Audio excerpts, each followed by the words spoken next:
¿Qué es lo que ha pasado en el país? Es lo normal en todo país, ¿verdad? Pero esa proyección de ingreso la hace un gobierno en función de lo que ese gobierno cree que va a ser el crecimiento de la economía.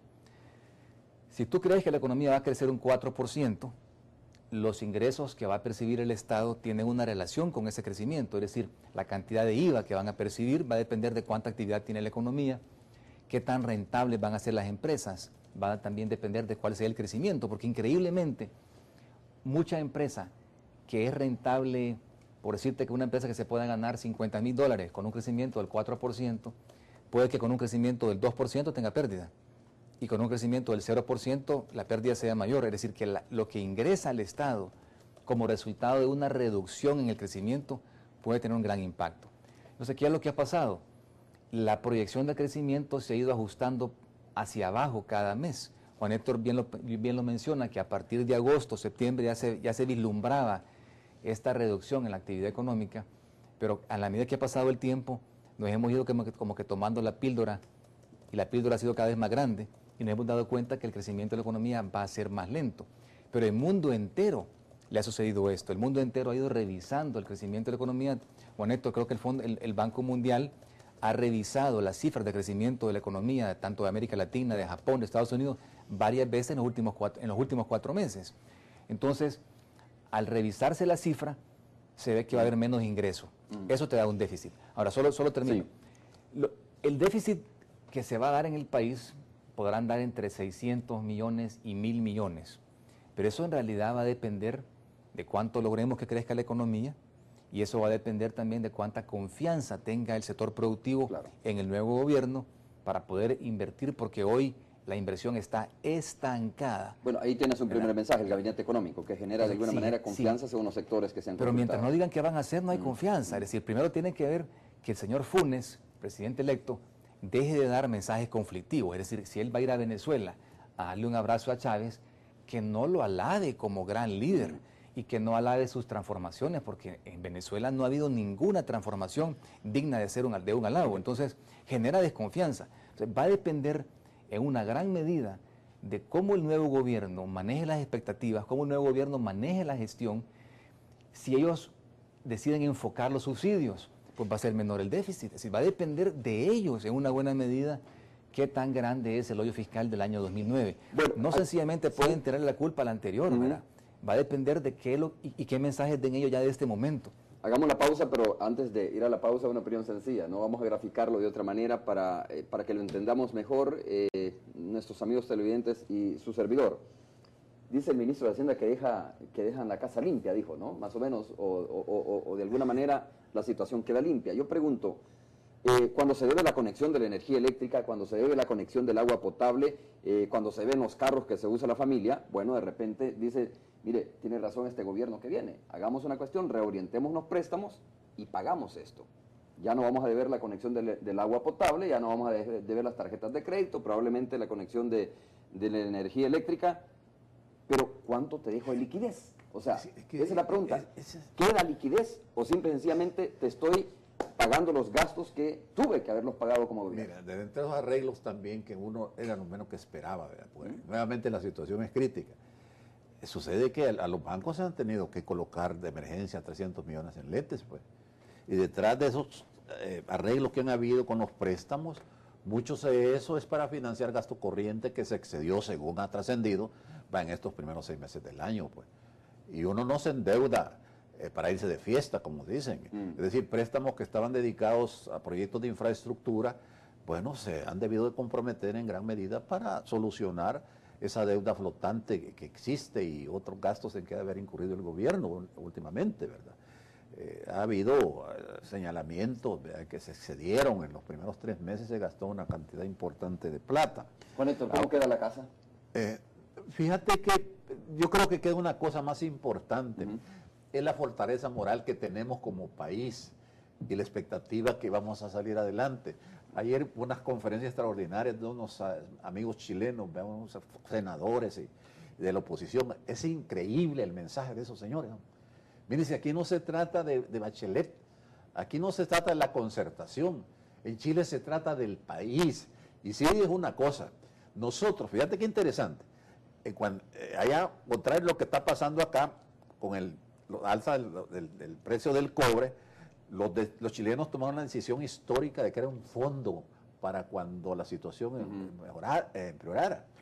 20.000 millones de dólares tienen los chilenos para hacer frente. Una especie de ahorro. Ese ahorro, a través de un acuerdo político, dice, la presidenta Bachelet no puede tocar eso.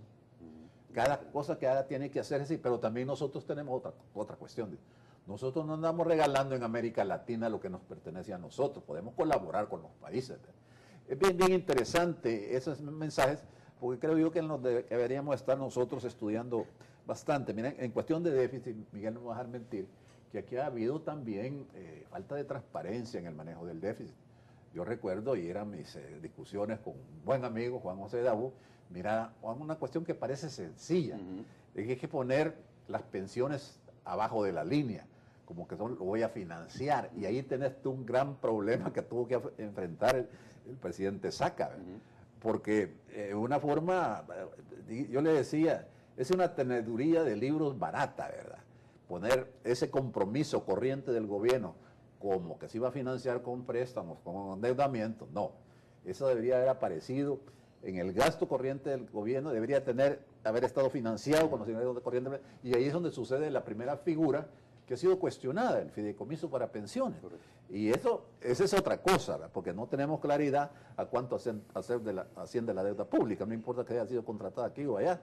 Yo creo que va a tener que pasar un largo proceso para sincerar el presupuesto también, porque ha habido mucha dispersión. Entonces la técnica presupuestaria elemental señala que debe de manejarse con criterios de unicidad. Ese es otro problema.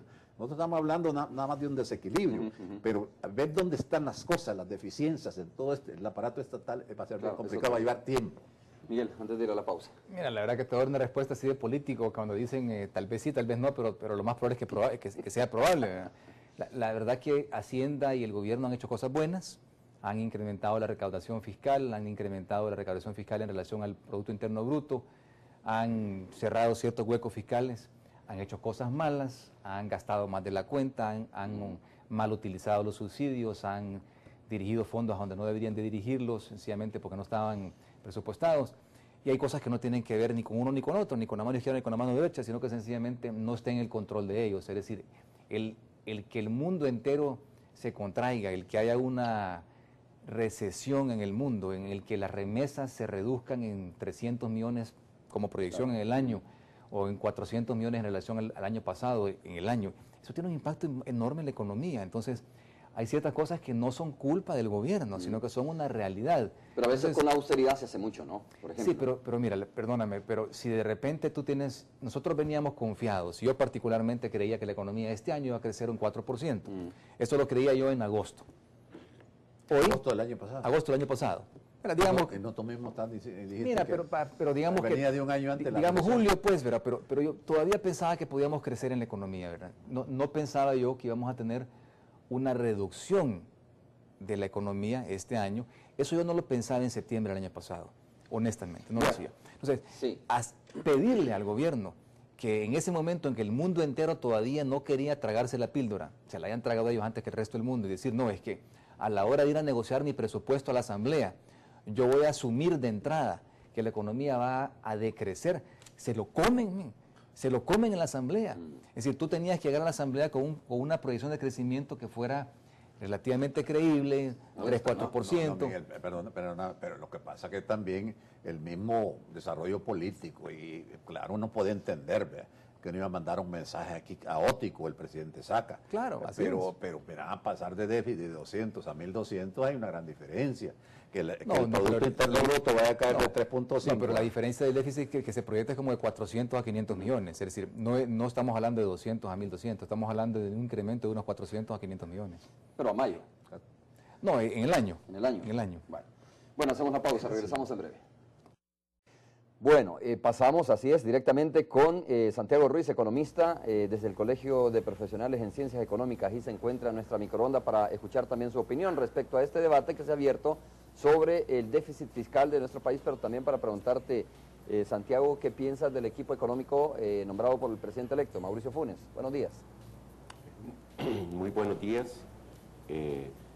Creo que el gabinete que ha planteado el gabinete económico de Mauricio Funes es un gabinete de lujo, tomando en cuenta las condiciones que actualmente existen, en donde una crisis que está creciendo, que se está profundizando y que dentro de los próximos meses vamos a ver cosas tremendas.